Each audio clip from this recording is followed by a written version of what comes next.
Alright, welcome to this video. This is intended to be a review session dealing with trigonometry in order to prepare you for something else that needs trigonometry, but you've already been through trigonometry and just need a refresher session, so that's what this video is intended to be. We'll take a look real quick at our right triangles. Of course, they're the basis for everything that we do. They're actually the basis behind the law of sines and the law of cosines, although the law of cosines and the law of sines are more powerful than just right triangles by themselves, although we do run into right triangles a good bit. All right, first of all, just dealing with right triangles. The whole idea here is a couple of different things. Idea number one is that the three sides of a right triangle are related by what's called the Pythagorean theorem, and the formula looks like this: a squared plus b squared equals c squared. So if I know any two of the sides, I can plug them in here and figure out what the third one is. Pretty simple situation of what goes on there. Right, second situation we use right triangles for is in relating sides and angles. And from the perspective of this angle, this is the opposite side, this is the adjacent leg, and this is the hypotenuse, and we have three defined relationships. The sine of the angle, which is actually a variable, what's the measure of the angle that goes in this spot, is equal to opposite over hypotenuse. There's three variables here. I can solve for any one of the three. If I know the angle and one of the sides, I can find for the other side. If I know the two sides, I can also solve for the angle using sine. Cosine, from the perspective of the angle, is equal to adjacent divided by hypotenuse. Again, there are three variables involved there. If I know any two of the three, I can figure out the third. The last one that's generally accepted as the common ones is opposite over adjacent. That's the tangent relationship. Again, three variables. So I can find that angle if I know the sides. Can't find angles with the Pythagorean theorem. I can tell you some things about the angles maybe, but I can actually find the angles here, or I can find missing sides using the trigonometry that you see there. So that's the right triangle stuff that you need to know. These things, very useful in their times, but they're not quite as powerful as the next two things. The law of cosines.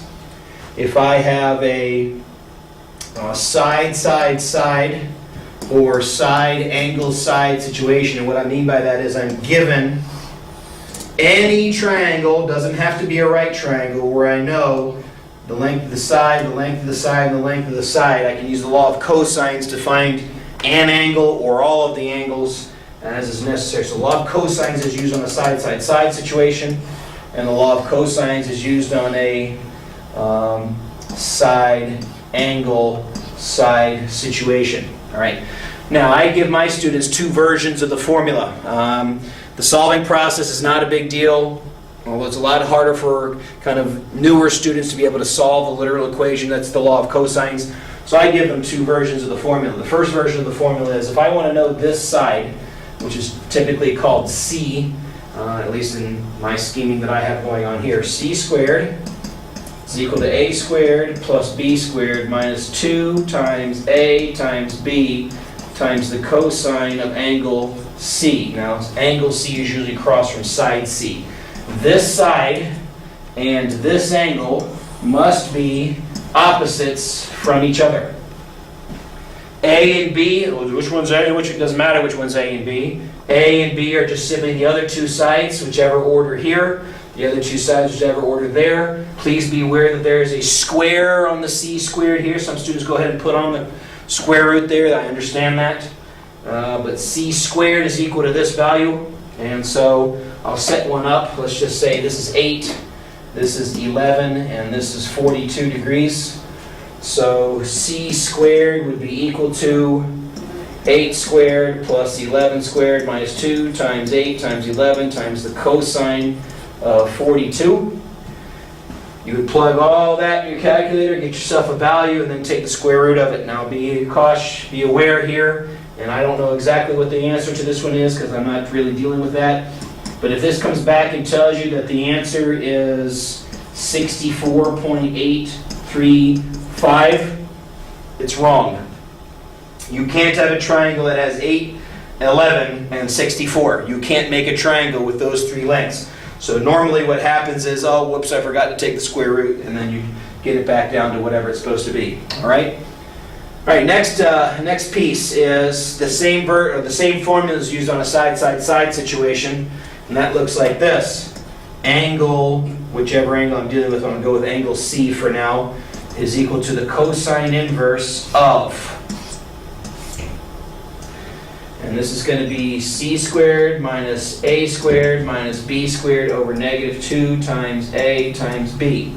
Again, this angle and this side must be opposites each other. It doesn't actually matter what the letters are. The key you need to remember is that the angle you're trying to find and the side in the place of honor, as I call it, must be opposite from one another. So based on the way I've set this up, that means I'm trying to find this angle right here.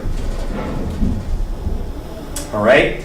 Now, A and B, again, are just simply the other two sides. C is the one I have to have after. That's the one that's across from the angle that I'm after. So A and B are simply the other two sides for me to be able to solve in that case. Be careful here plugging this in your calculator. Calculator doesn't like two lines sometimes, depending on what calculator you have. So you might have to put the numerator in parentheses and the denominator in parentheses as well in order to get the answer to work out properly.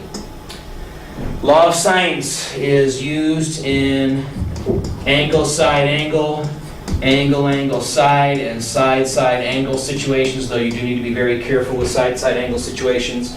That's beyond the scope of this particular video to deal with SSA. Dealing with these two, once I know two angles, I automatically know the third, so these are more or less the same thing.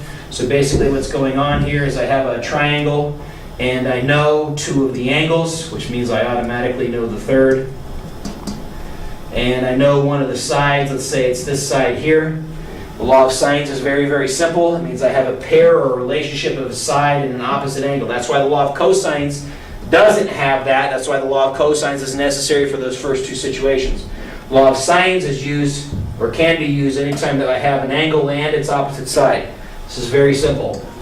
The sine of any angle divided by its opposite side. The side opposite that angle, the sine of the angle divided by the opposite side of that angle is equal to the sine of any other angle divided by its opposite side. And I can reset that relationship up for any of the sides and any of the angles it is that I need to be able to solve in this particular case. And so that's the law of sines. It's just that simple. If I have one set of angles and sides, that means I know the number or can find the number that's here and then solve for one of the variables in the other slot. SSA, on the other hand, is the ambiguous case of the law of sines. We're not exactly, ambiguous means we don't exactly know how it turns out. Sometimes we know exactly how it turns out. Sometimes it can give you a funky answer. Sometimes it has no answer at all. That's beyond the scope of what I have here. That's something you'll need to look up a video just specifically dealing with the ambiguous case of the law of sines if you want to deal with an SSA situation. All right, so that's it. Trigonometry, how you use it to solve triangles. No specific examples given here. Make sure you know how to use your formulas. See your teacher if you have any questions. Until next time, see ya.